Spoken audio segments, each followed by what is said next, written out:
అందరికీ నమస్కారం అండి. నా పేరు భాస్కర్ జాదవ్, అడ్వకేట్. తెలంగాణ హైకోర్టులో, తెలంగాణ డిస్ట్రిక్ట్ కోర్టులో నేను ప్రాక్టీస్ చేస్తూ ఉంటాను. ఇప్పుడు చెప్తున్న మ్యాటర్ ఏంటంటే, బీఆర్ఎస్ గవర్నమెంట్ చేసిన తప్పు పని ఇప్పుడు కొత్తగా వచ్చిన కాంగ్రెస్ గవర్నమెంట్ చేయకూడదనేది నా విన్నపం. ఏంటంటే, బీఆర్ఎస్ గవర్నమెంట్ ఉన్నప్పుడు, టీఆర్ఎస్ గవర్నమెంట్ ఉన్నప్పుడు ధరణి పోర్టల్ని తీసుకొచ్చింది. ధరణి పోర్టల్ వల్ల తెలంగాణ హైకోర్టులో సుమారుగా ఒక 50,000 కేసులు పెండింగ్ ఉన్నాయి. ఆ ధరణి వల్ల ఎంతమంది లాభపడ్డారు, ఎంతమంది నష్టపోయారు అనేది ప్రజలకు తెలిసిన విషయమే. కానీ ఇప్పుడు మళ్ళా కాంగ్రెస్ గవర్నమెంట్ వచ్చి ప్రభుత్వం ఏర్పాటైంది. నూతన గవర్నమెంట్ ఏర్పాటైన తర్వాత కొత్త చట్టాలను తీసుకురావడం బదులు ఉన్న చట్టాలను సవరించడమే మేలు. ఎందుకంటే ఇప్పటికే ధరణి పోర్టల్ వల్ల చాలామంది సఫర్ అవుతున్నారు. దానివల్ల పొజిషన్ కాలం, అనుభవదారుని కాలం తీసేయడం వల్ల ఎప్పటి నుంచో 1954 నుంచి పొజిషన్లో ఉన్న ప్రజలంతా ఇప్పుడు పొజిషన్ లేరు అని చెప్పి కాలం తీసేసిన తర్వాత చాలామంది హైకోర్టులో కేసు వేయడము, చాలా రైతులు నష్టపోతున్నారు. ఇప్పుడు కొత్తగా వచ్చిన కాంగ్రెస్ ప్రభుత్వం ఆ పొజిషన్ కాలంని తీసేసిన దాన్ని మళ్ళీ తీసుకొని వచ్చి మళ్ళీ ఇంకో కొన్ని కేసులు హైకోర్టులో వేయడానికి అవకాశం ఇవ్వకుండా ఎన్నోసార్లు భారత రాజ్యాంగాన్ని ఎట్లా అమెండ్మెంట్ చేశారో, సవరించారో, ఇప్పుడు ధరణి పోర్టల్కి సంబంధించిన యాక్ట్స్ ఏమున్నా, వాటికి సంబంధించిన జీవోస్ ఏమున్నా వాటిని తీసివేయకుండా మళ్ళీ కొత్తగా తీసుకురావడం కాకుండా ఉన్న వాటిని అమెండ్మెంట్ చేయడం, సవరించుకుంటూ పోతే ఎక్కడెక్కడ ఏ చట్టాలు, ఏ సెక్షన్ ఏం తప్పు చెప్తుంది, ఆ తప్పులు ఏంటి, వాటిని సవరించుకుంటే బాగుంటుంది. కానీ మళ్ళీ కొత్త చట్టాలు తీసుకొచ్చి మళ్ళీ రైతులను ఇబ్బంది పెట్టడం అనేది కరెక్ట్ పని కాదు.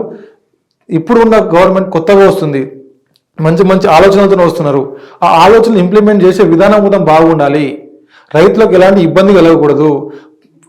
ప్రభుత్వం పోయిన ప్రభుత్వం బీఆర్ఎస్ గవర్నమెంట్ ఏముందో పంచాయతీ రాజ్ అనే యాక్ట్ ఒకటి తీసుకొచ్చింది.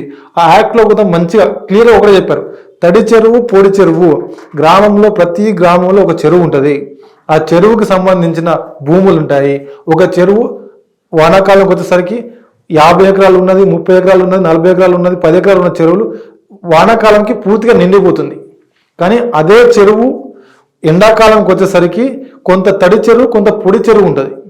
ఆ తడి చెరువు, పొడి చెరువు ఏదుందో వర్షం ఉన్నంత వరకు అట్లనే ఉంచి తడి చెరువు, పొడి చెరువు ఆ చెరువులని ల్యాండ్లెస్ పీపుల్స్, ప్రతి ఊర్లో భూమి లేని వాళ్ళు, వ్యవసాయం మీద కూలి మీద డిపెండ్ అవుతున్న ప్రజలకి మనము మంచిగా ఆ తడి చెరువు, పొడి చెరువు ఆ చెరువులోకి వెళ్ళి 5 ఎకరాలు వెళ్తుందా, 3 ఎకరాలు వెళ్తుందో ఆ ల్యాండ్ని తీసుకొచ్చి డబ్బులు లేని వాళ్ళు, అగ్రికల్చర్ చేసుకునే ఇంట్రెస్ట్ ఉన్న వాళ్ళకి గ్రామ పంచాయతీ తరపున వాళ్ళకు కౌలుకి ఇచ్చి వాళ్ళ కౌలు డబ్బులు గ్రామ పంచాయతీ వాడుకునే అవకాశం కూడా బాగుంది. కాబట్టి చెరువుకు సంబంధించిన భూములని వేస్ట్ చేయకుండా వాటికి ఉపయోగపడాలంటే వాటికి కౌలుకి ఇస్తే గ్రామ పంచాయతీకి డబ్బులు వస్తాయి. దానివల్ల కొందరికి ఉపాధి కలుగుతుంది, కొంత రైతులకు ఇంట్రెస్ట్ పెరుగుతుంది. మేము కూడా ఈ చెరువుకు సంబంధించిన భూములను మేము తీసుకుంటే మాకు యూజ్ అవుతుంది, దీనివల్ల పంట పండించుకోవచ్చు, దీనివల్ల మాకు కూడా ఉపాధి కలుగుతుంది. ఇలాంటి ఉపాధి కలిగించే వ్యవస్థలను తీసుకొచ్చి రావాలి, ఇలాంటి ఉపాధి కలిగించే చట్టాలను తీసుకోవాలి. కానీ కొత్త గవర్నమెంట్ వాళ్ళు చేసిన తప్పుని మళ్ళీ వీళ్ళు చేయకుండా కొత్త కేసులు వేయడానికి మళ్ళీ అవకాశం ఇవ్వకుండా భూ చట్టాలు ఏమేమి ఉన్నాయో చాలా ఎంఆర్ఓ ఆఫీసుల్లో కావచ్చు, ఆర్డీఓ ఆఫీసుల్లో కావచ్చు, కలెక్టర్ ఆఫీసుల్లో చాలా డాక్యుమెంట్లు మిస్సింగ్ ఉన్నాయి. అవి సీసీఎల్ రికార్డులకు పోతే సీసీలకు దొరకట్లేదు. వాటికి మీరు తీసుకున్న సమస్య, మీరు ఎలాంటి పరిష్కారం చెప్పాలనుకుంటున్నారు ఆ పరిష్కారం చేయండి. పాత పాస్బుక్లు వచ్చిన వాళ్ళు మళ్ళీ కొత్త పాస్బుక్లు అప్లై చేసుకోవాలంటే మళ్ళీ హైకోర్టుకు పోయి రిట్ వేసుకొని ఆ రిట్ డైరెక్షన్ త్రూ మాత్రమే చేసుకుంటున్నారు. డైరెక్ట్ ఎంఆర్ఓలు కానీ, ఆర్డీఓలు కానీ, కలెక్టర్ కానీ డైరెక్ట్ పాస్బుక్లు చేయట్లేదు. కాబట్టి వాళ్ళకి ఇలాంటి మీరు సొల్యూషన్ ఇస్తారు, వాళ్ళకి సమాధానం ఏం చెప్తారు? చాలామంది హైకోర్టులో దాదాపు 50,000 పైగా ఈ పట్టాదారు పాస్బుక్ల కోసం ధరణికి సంబంధించిన కేసులు పెండింగ్ ఉన్నాయి. ఇప్పుడు మళ్ళీ కొత్త గవర్నమెంట్ వచ్చింది. వచ్చిన గవర్నమెంట్ మళ్ళీ ఇంకో నిర్ణయం తీసుకుంటే ఇప్పటికి హైకోర్టులో నడుస్తున్న కేసుల పరిస్థితి ఏంది? కొందరికి వచ్చాయి పాస్బుక్లు, కొందరికి రాలేదు. రాని వాళ్ళ పరిస్థితి ఏంది? ఇప్పుడు వచ్చిన గవర్నమెంట్ చెప్తుంది 5 ఎకరాల లోబడి ఉన్న వాళ్ళకి రైతు బంధు ఇస్తామని. రైతు బంధు ఇవ్వండి.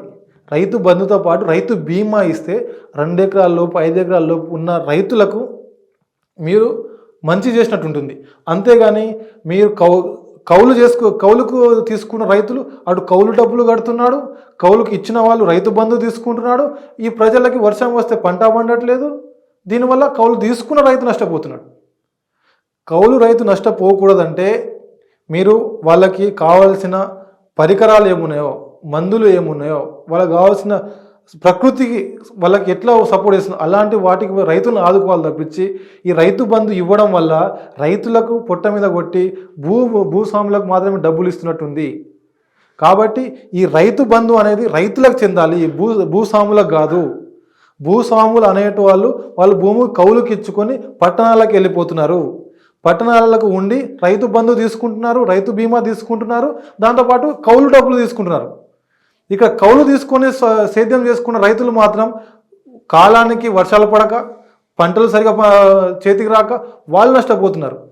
కౌలు తీసుకొని డబ్బులు కట్టి పంటలు పండించి వీళ్ళు నష్టపోతున్నారు. ఇలాంటి వాళ్ళకు గిట్టుబాటు కలిగించాలి. ఇప్పుడు వీళ్ళకు ఉన్న కాంగ్రెస్ ప్రభుత్వం తీసుకునే మేనిఫెస్టోలో మంచి ఉంది, కానీ బీఆర్ఎస్ గవర్నమెంట్ చేసిన దాన్ని మొత్తం తీసేయకండి. భారత రాజ్యాంగాన్ని ఇప్పటికే రాజ్యాంగం రాసిన 2 రోజులకే దాన్ని అమెండ్మెంట్ చేశారు, సవరించారు. ఇప్పుడు పాత చట్టాలను తీసివేయకుండా కొత్త చట్టాలను తీసుకురాకుండా ఉన్న చట్టాలను సవరించండి. నా యాజ్ అడ్వకేట్గా నా ఒపీనియన్ ఏంటంటే మళ్ళీ ఒక చట్టాన్ని తీసుకొస్తే మళ్ళీ హైకోర్టులో కానీ డిస్ట్రిక్ట్ కోర్టులో కేసుల సంఖ్య పెరుగుతుంది. అవి సొల్యూషన్ కావాలి, వాటికి ఒక రూపం రావాలంటే కోర్టులలో సంవత్సరాల కొద్దీ వెళ్ళిపోతుంది. వాళ్ళ బిడ్డల కోసం కానీ, వాళ్ళ పెళ్ళిళ్ళ కోసం కానీ, వాళ్ళ పిల్లల జీవితాల కోసం కాపాడలేకపోతున్నారు. అయితే ధరణి ఏదైతే ఉందో ఇది కంప్లీట్గా తప్పులు తడక ఉంది. దాని ప్లేస్లో మరొకటి భూమాత అనే వెబ్సైట్ రాకపోతే చాలా సమస్యలను ఒక అభిప్రాయం వస్తుంది కదా దానిపైన మీద. అదే నేనేం చెప్తున్నానంటే దానికి సంబంధించి భూమాతను తీసుకురండి, కానీ మొత్తానికి ధరణిని తీసివేయడం వల్ల అందులో కొన్ని బెనిఫిట్స్ ఉన్నాయి. ఆ బెనిఫిట్స్ని మీరు తీసుకోండి. అందులో ఉన్న బెనిఫిట్ని తీసుకుంటూనే మీరు దీన్ని క్యాప్చర్ చేసుకోండి. ధరణిలో ఉన్నటువంటి బెనిఫిట్స్ ఏంటంటే ధరణిలో ఉన్న పాత నేను యాజ్ అగ్రికల్చర్ ఫ్యామిలీ నుంచి నేను వచ్చిన నేను చెప్తున్నాను. 1954 నుంచి తీసుకొస్తున్న పహానీలు ఏమున్నాయో పహానీలు తీసుకొస్తున్నారు. 19 కాలం తీశారు. 1919 కాలం తీసేయడం వల్ల అనువాదాడం అనేది వెళ్ళిపోతున్నారు. అనువాదాడం కాలం తీసేస్తే నేను నా తాత మా నాన్న ఎవరో కొనుక్కొని సేద్యం చేసుకుంటారు. అప్పుడు డాక్యుమెంట్ లేకపోవడం వల్ల అతను 54 పహానీలు తీసుకొచ్చి నేనే ఓనర్ అని చెప్పి ఆయన క్లెయిమ్ చేస్తున్నాడు. అప్పుడు ఈ అనువాదం కాలం తీసివేయడం వల్ల కొనుక్కున్న అతను 30 సంవత్సరాల నుంచి సేద్యం చేసుకున్న అతను ఇబ్బంది పడుతున్నాడు. అయితే ధరణి విభేదించే వాళ్ళలో ఎక్కువగా ఏం చెప్పుకోవాల్సిన ముఖ్యంగా వరంగల్ కానీ కరీంనగర్ ఈ ప్రాంతాలలో అప్పుడు నక్సలైట్లు ఏదైతే భూములు 100 ఎకరాలు కలిగినటువంటి 100, 200, 500 ఎకరాలు వాళ్ళ చెర నుంచి భూములు నడిపించి పేదలకు ఇవ్వడం జరిగింది. గత 40, 50, 100 సంవత్సరాల నుంచి వాటిని సాగు చేసుకున్నటువంటి వ్యక్తుల చేతుల్లో ఈరోజు ఆ పట్టాలు లేవు. అప్పుడు ఉన్నటువంటి భూస్వాముల చేతుల్లో ఉండినాయి.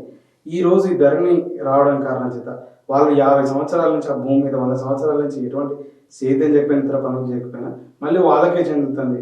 ముఖ్యంగా దీనివల్ల ఈ భూమి లేని వ్యక్తులకు అన్నలు ఎవరైతే భూములు పంచారో ఆ భూములు కోల్పోతున్నారు అనేటువంటి, మరి దీన్ని ఎలా చూస్తారండి? అదే చెప్తున్నాను, పొజిషన్ కాలం వెళ్ళిపోయింది, కానీ మీకు నష్టపరిహారం ఎప్పుడో వచ్చి ఉంటుంది. మీ దగ్గర ఉన్న మీరు ఎంఆర్ఓ దగ్గర కన్సల్ట్ అయ్యి ఆర్డీఓ దగ్గర కన్సల్ట్ అయ్యి మీరు ఎన్ని సంవత్సరాల నుంచి ఇక్కడ సేద్యం చేసుకుంటున్నారు, మీకు పొజిషన్ ఎన్ని సంవత్సరాల నుంచి ఉన్నది. ధరణి రావడం వల్ల కొంత బెనిఫిట్ ఉంది. అండ్ పేద ప్రజలకు పాస్బుక్ల కోసం మాత్రమే ఎంఆర్ఓ ఆర్డీఓ ఆఫీసుల చుట్టూ తిరిగే వాళ్లకు కొంతవరకు సమస్య తీరింది. కానీ కొత్త సమస్య ఏమొచ్చింది, భూస్వాములకు పాస్బుక్లు ఇవ్వడం వల్ల ముందు నుంచి 50 నుంచి 30 సంవత్సరాలు 20 సంవత్సరాలు సేద్యం చేసుకున్న వాళ్ళకి పాస్బుక్ రాకపోతే వీళ్ళకి ఎవరు అమ్మిర్రో లేదా వీళ్ళకి ఎవరు ఇచ్చి ఇనాం ల్యాండ్ కావచ్చు వీళ్ళకి ఎవరు ఇచ్చారో వాళ్ళకి పాస్బుక్ రావడం వల్ల వాళ్ళు అందరూ మళ్ళీ కొత్తగా వచ్చి కోర్టులో కేసేసి వీళ్ళ దగ్గర నుంచి మళ్ళీ డబ్బులు వసూలు చేసుకుంటున్నారు. మళ్ళీ ఆ డబ్బులు ఇస్తే నేను రిజిస్ట్రేషన్ చేస్తాను మీ పేరు మీద, లేకపోతే నాకు ఎంతో కొంత ప్రాపర్టీ ఇవ్వండి, ఆ ప్రాపర్టీ ఇస్తే నేను రిజిస్ట్రేషన్ చేస్తానని బెదిరిస్తున్నారు. అట్లా బెదిరించడం వల్ల ఏమవుతుంది, వీళ్ళు ఇప్పుడు మళ్ళీ కోర్టుకి వెళ్ళాలంటే మళ్ళీ 5 నుంచి 10 సంవత్సరాలు టైం పడుతుంది. ఏదో ఒకటి చెప్పి ఉన్న ల్యాండ్ సరెండర్ చేస్తున్నారు. ఇప్పుడు కాంగ్రెస్ గవర్నమెంట్ తీసుకొస్తున్న దాంట్లో కూడా ఏంటంటే చట్టాలను మీరు సవరించండి, పూర్తిగా తీసేయకండి. ఎన్నో చట్టాలు అమెండ్మెంట్ అయినాయి, సవరించారు. వీటిని సవరించండి. వాళ్ళ మీద కోపంతో వీళ్ళ మీద కోపంతో ప్రజలు నష్టపోతున్నారు. ఇప్పటికే ధరణి అనే దాని మీద తెలంగాణ హైకోర్టు 50,000 కేసులు పెండింగ్ ఉన్నాయి. అంటే ఏంది, ఇప్పుడు కొత్త చట్టం వస్తే కొత్తగా ఇంకో చట్టాన్ని తీసుకొని వస్తే ఇప్పుడు ఇంకో 50,000 కేసులు కొత్తగా వస్తాయి. అంతే తప్పించి ఆ ఉన్న కేసులు ఎట్లా సాల్వ్ చేయాలి, వాటికి పరిష్కారం ఏంది, వాటిని ఆలోచించాలి. తెలంగాణ గవర్నమెంట్ చేసిన బ్లండర్ మిస్టేక్ ఏంటంటే సాదా ప్రైవేట్ డాక్యుమెంట్స్ సాదా బైనమా రాసుకున్న ప్రతి ఒక్కరు పాస్బుక్లు ఇచ్చేసింది. వాడు ఎవరు ఓనరో తెలియదు, ఎవరు ఏమో తెలియదు. వాడు అప్పుడప్పుడు రాసుకొని వస్తాడు, ఇది నా ప్రాపర్టీ అని చెప్తే అప్పుడే ఆన్లైన్లో ఎక్కిచ్చేసి పాస్బుక్ ఇచ్చేసారు. అసలు ఓనర్ నష్టపోతున్నాడు. ఇప్పుడు అసలు ఓనరు ఎవరు, ఇక్కడ డాక్యుమెంట్ ఉన్న ఓనర్ ఎవరంటే డాక్యుమెంట్ ఉన్న ఓనర్ కోర్టు డిక్లేర్ చేస్తున్నాయి. ఏ విధంగా పరిష్కారం? ఇప్పుడు కొత్తగా తీసుకొచ్చిన చట్టాలు వస్తే వీటి వల్ల కూడా సేమ్ అదే అవుతుంది కదా. అలాంటప్పుడు ఏం చేయాలి? ఉన్న చట్టం సవరించండి. ఏ చట్టం ఏ సెక్షన్ ఏం చెప్తుంది, ఏ సెక్షన్ తీసేస్తే బాగుంటుంది, ఏ సెక్షన్ యాడ్ చేస్తే బాగుంటుంది, ప్రజలకు అవసరం ఉన్నాయి పెట్టాలి తప్పించి వాళ్ళ మీద కోపం వీళ్ళు చూపించకూడదు. దానివల్ల ప్రజలు నష్టపోతున్నారు. ప్రజలు నష్టపోకూడదంటే అయితే అడ్వకేట్గా ఉన్న చట్టాలను సవరించండి. కానీ సవరించే దాంట్లో కూడా ప్రజలకి కౌలుదారులు బాగుపడుతున్నారా, ల్యాండ్ లార్డ్స్ బాగుపడుతున్నారా, చిన్న చిన్న రైతులు బాగుపడుతున్నారా? ఇప్పుడు కొత్తగా తీసుకున్న 5 ఎకరాల నుంచి 10 ఎకరాల లోపు ఇస్తా అంటున్నారు, ఇవ్వండి మంచిది. కానీ వాళ్ళకు పంటకు గిట్టుబాటు ధర ఇస్తే ఇంకా బాగుంటుంది. వాళ్ళు చిన్న చిన్న రైతులు వాళ్ళకు కౌలుకు డబ్బులు కట్టుకుంటున్నారు, మళ్ళీ ల్యాండ్ లార్డ్స్కి రైతు బీమా పడుతుంది, వాళ్ళకి ఆటోమేటిక్గా డబ్బులు వస్తున్నాయి. కానీ వీళ్ళ పంట నష్టపోతే వీళ్ళ ₹1 రావట్లేదు. పంట నష్టపోతుంది, వాళ్ళ కష్టం పోతుంది, అన్నీ పోతున్నాయి. అలాంటి రైతులను ఆదుకోవాలనేదే మా విజ్ఞప్తి. ఎందుకంటే మళ్ళీ కొత్త చట్టాలు తీసుకురండి, మంచి తీసుకురండి, ప్రజలకు మంచిగా వచ్చి తీసుకోండి. దేశంలో నష్టపోయేది అందరికంటే ముందు నష్టపోయేది రైతులు మాత్రమే. వాళ్ళు ఉంటేనే ఈరోజు మనం ఉన్నాం. అది గుర్తు పెట్టుకొని ఉన్న చట్టాల వాళ్ళ మీద కోపం వీళ్ళు చూపించకుండా ఉన్న చట్టాలను సవరించాలి తప్పించి ఎక్కడ దాన్ని తీసేయకూడదని నేను విజ్ఞప్తి చేస్తున్నా. ఎందుకంటే మీరు ఇంకా ఎక్కువ కేసులు హైకోర్టులో కానీ లోవర్ కోర్టులో పెండింగ్ ఉండకుండా కావాలంటే చట్టాన్ని సవరించండి, కానీ కొత్త చట్టాలను తీసుకొని రాకండి. ఎందుకంటే చాలామంది నష్టపోతున్నారు. ఇప్పటికే కోర్టులు పని చేయలేక వేల కేసులు పెండింగ్ ఉండడం వల్ల చాలా రైతులు నష్టపోతున్నారు. దాన్ని దృష్టిలో పెట్టుకొని ఇప్పుడు నూతనంగా వచ్చిన కాంగ్రెస్ ప్రభుత్వం వాటిని దృష్టిలో పెట్టుకొని పని చేస్తే బాగుంటుందని నా విన్నపం.